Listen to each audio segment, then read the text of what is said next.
oduu gammachiisaa jiraattota magaalaa Mandii fi naannoo isheetti argamtan maraaf konfiraansiin hafuuraa guddaa jiraattota magaalaa Mandii fi naannoo isheetti argaman hunda hirmaachisuu televiziyoonii Mo'aatii fi tokkummaa waldaalee kiristaanaa magaalichaan qophaa'eeti jiran. Magaalaa seenaa guddoo qabdu godina Wallagga Lixaa aanaa mana Sibuu keessa kan jirtu magaalaan Mandii oomisha bunaa, dammaa, aannanii akkasumas albuudotaan badhaatuu kan taate biyya kanaaf oolmaa gurguddaa oolteeti jirti. Maarree televiziyooniin Mo'aas hojii isaa hunda galeessa hojjechaa jiru dabalateen konfiraansii qabiyyeen adda ta'e magaalaa Mandiitti qopheesseetu jira. Guyyaa gaafa eebila 2 haga 5 bara 2017 konfiraansiin kun kan qophaa'ee jiru yoo ta'u, eebila 2 guyyaa guutuu leenjiin dargaggoo Mo'aan waldaa kiristaanaa warra wangeelaa Makaana Yesuus Mandiitti kan gaggeeffamu ta'a. Eebila 3 ammoo leenjiin daldaltootaa fi gaggeessitoota waldaalee kiristaanaaf dhaabbilee garaagaraa kan irratti hirmaatan waldaa kiristaanaa warra wangeelaa Makaana Yesuus Mandii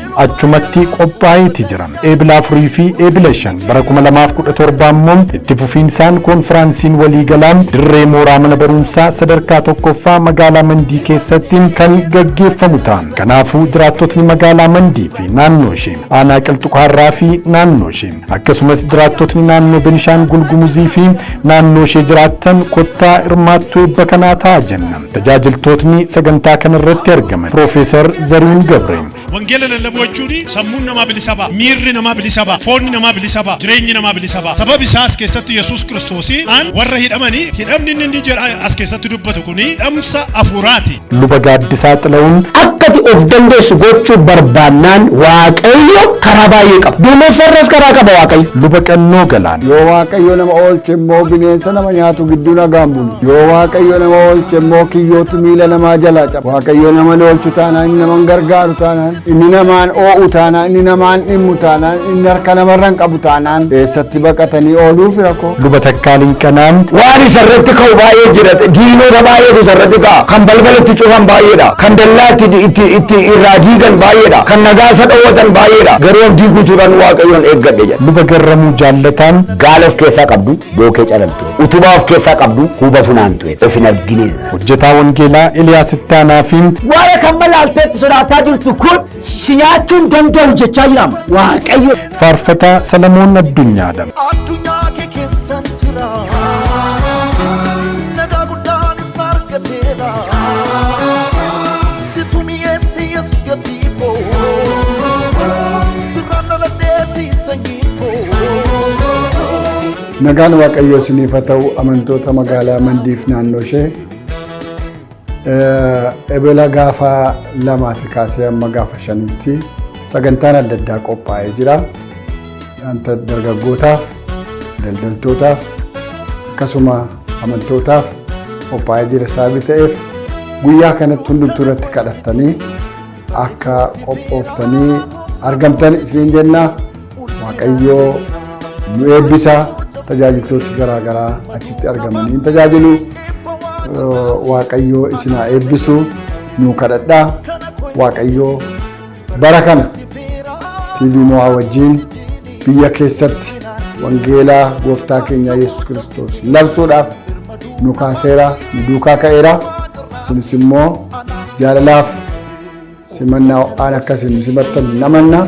Waaqayyo isin haa eebbisu. Nagaan gooftaa keenya Yesuus Kiristoos isiniif haa ta'u. Ani luba Takkaaleen yeroo dhiyoo asitti magaalaa Mandii irratti sagantaa guddaan qophaa'aa hin jira. Achirratti namoonni baay'een akka argamtaniif waamicha isinii gochuudhaaf Daalattiin, Hambaasiin akkuma kana Beegii, Najjoo, Qilxuqaarraa namni baay'een naannoo sanatti yoo argamtanii gaafa sana hojii Waaqayyoo gurguddaan hojjetama. Namoonni Waaqayyoo gurguddaanis iddoo sanatti dhufanii isin tajaajiluudhaaf dhufaa jiru. Sagantaan kunis kan inni qophaa'ee jiru eebila 2 hanga 5tti yeroo addaati.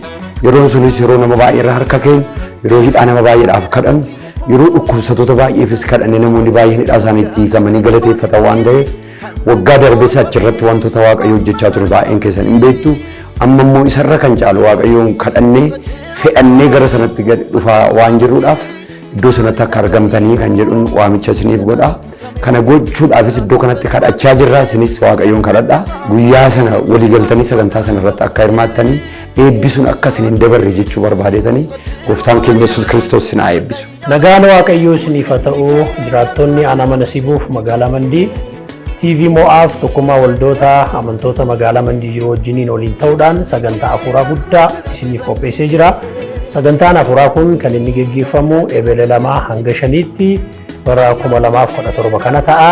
Sagantaa kana irratti wangeelli mootummaa Kiristoos hin lallabama, hin kadhatama, hin faarfatama. Akkuma kana immoo guyyaa kamisaa guyyaa guutuu konferensii dargaggootaa ta'a. Sanbata jimaata saamoo konferensii daldaltootaaf gaggeessitootaaf geggeeffama. Sanbata sanbata guddaa guyyaa guutuu immoo dirree irratti amantoota hundumaaf ayyaana guddaatu qophaa'ee jira. Achirratti akka hirmaattan jaalala Waaqayyoon afeerraa isiniif goona. Magaalaa Mandii keessas aanaa mana Shiboo keessa kan jirtan hundumtuu akka irratti hirmaattaniif waamicha guddaa isiniif goona. Ammasitti immoo nuuf kadhadhaa Waaqayyo isin wajjin haa ta'u. Jaallatamoo obboloota keenya addumaan baay'ee muka isin jaallannu obboloota keenya magaalaa bareedduudhaa fi magaalaa seenaadhaanis seeraanis immoo baay'ee garaa keenya keessatti iddoo guddaa qabdan magaalaaf jiraattota baadiyyaa fi akkasumas immoo magaalaa keessa jirtan magaalaa bareedduu Mandii baga gammaddan isin jechuun barbaada. Ani maqaan koo Luba Garramuu Jaalataa fi akkuma isin beektan Waaqayyo baay'ee nu gargaaree yeroo nu itti qaamaan wal argine isin wajjin Waaqayyo waaqessinu guyyaan isaa ga'eera. Maarreegaa ergaa gammachiisaa kanaa fi sagalee Waaqayyo isin dubbiseetan dhaamsan isinitti dhaamu immoo isinitti dubbadha. Ambaaqoom raajichaa boqonnaa 3 lakkoofsa 17 kaasee kan jiru isiniif dubbisaa hundi keessan na dhaggeeffadha. Mukti harbuu yoo daraaruudhaa baateyyuu mukti waynii mukti ejersaas ija godhachuudhaa yoo baateyyuu maasiin midhaan baasuudhaa yoo baateyyuu hoolonni goraantoo keessa saawwanis dallaa keessa yoo jiraachuudhaa baataniyyuu ani Waaqayyotti nan ililchaa Waaqayyo sana fayyisuttis nan gammada. Waaqayyo gooftaan jabina kooti. Inni akka borofa collee akkan ta'u in godha. Iddoo ol ka'arras na dhaabachiisaa jedha. Ambaaqoom biyya rukutamaa, siyaasa rukutamaa, dinagdee rukutamaa, aadaa rukutamaa, dhaloota rukutamaa keessa dhaabateetu raajii ol Waaqayyotti dubbatudha. Waaqayyoon gaaffii guddaa gaafateetu nan deebisa gaaffii kana jedhe Waaqayyo. Maqaan isaa ulfaatu siin deebisa. Yeroo deebisu immoo Waaqayyo akka ati amanuu dadhabdu gararraattan hojjedha. Gaafa Waaqayyotti hin jedhu akkasitti hin jedhu. Dhaabadheen si eega waan ati gootus nan ilaalaa jedhe. Harbuun daraaruu yoo baate, wayniin ija godhachuudhaa yoo baate, ani Waaqayyotti nan ililcha. Maaliif inni jabina kooti randa gaarotaarraa na dhaaba jedhe. Gaarri gurguddaan Ambaaqoom irra dhaabatee gaara sadiidha. Gaara amantaati, gaara ikoonomiiti, gaara siyaasaati. Yaa saba keenya, miidiyaan keenya miidiyaan mo'aa kan isin baay'ee jaallattan. Sagantaa guddaa dachaa rakkinaa keessa gaara ol sin baasu. Dhukkuba keessa gara fayyinaatti. Dukkana keessa ifa guddaatti kan sin baasu. Seenaa abboota keenyaa kan agarsiisu. Kiristoos Yesuusin kan sinitti mul'isu. Yeroon hamaan kun hin darba. Gidiraan kun hin darba. Dhiphinni kun hin darba. Guyyaan siif ga'eera jechuudhaaf harka wal qabannee wal tajaajiluudhaaf Waaqayyo yeroo nuuf kenneera. Yeroon isaas baay'ee akka dhiyaate karaa obboloota koo dhagaa turtan. Kanaafiyyuu gaafa lamaa dargaggoo leenjifna. Dargaggoo mo'aa beektugaa biyya kana keessatti hiddaaf hundee addunyaa kana akka isaan ta'an. Gaafa isaan dargaggoonni magaalaa Mandiif naannoo irra jirtan hundi keessan guyyaa guutuu isin wajjin dabarsina. Gaafa sadii immoo daldaltoota keenya magaalaa baadiyyaa sanarra jirtan isiniif kadhachaa isin barsiisaa waliin turra. Gaafa 4-5 immoo dirree guddaa irratti waliin Waaqayyo waaqessina. Dhukkubsataadhaaf hin kadhanna. Inni dadhabeen jabaata, inni dhabeen argata, inni gaddeen gammada, inni wal dhabellee harka wal qabatee araarama. Guyyaan isaa dhiyaateera. Wal argaan keenya ji'a sana keessa magaalaa Mandiitti wal argina. Gooftaan kun Yesuus Kiristoos isin wajjin haa ta'u. Nagaaf araarri Waaqayyoo hunduma keessaniif haa baay'atu. Daawwattootaaf dhaggeeffattoota miidiyaa mo'aa. Har'a oduu gammachiisaa qabadhee isiniif dhiyaadhe. Innis godina Wallagga Lixaa magaalaa Mandii magaalaa jaallatamtuuf magaalaa keessummaa simachuudhaan beekamtu keessatti miidiyaan keenya miidiyaan mo'aa konferensii guddaa qopheessee waan jiruuf hundi keessan sagantaa kanarratti akka hirmaattaniif afirraa isiniif gochuudhaaf dhiyaadheen jira.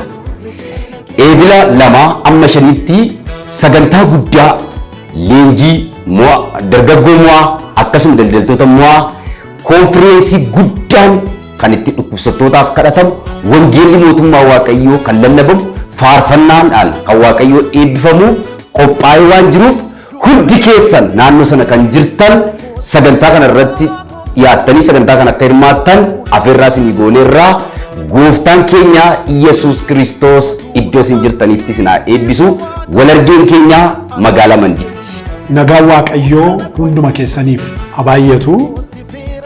Uummatii fi uummati magaalaa Mandiif naannoo Mandii jiraatan hundumti keessanii yoo jaalala Waaqayyoo ta'e eebila 2-5tti kan turu miidiyaa mo'aa fi yuunivarsiitiin kiristaanaa Liidistar wal ta'uudhaan leenjii guddaaf bal'aa uummata naannoo sanaaf qopheessee jira.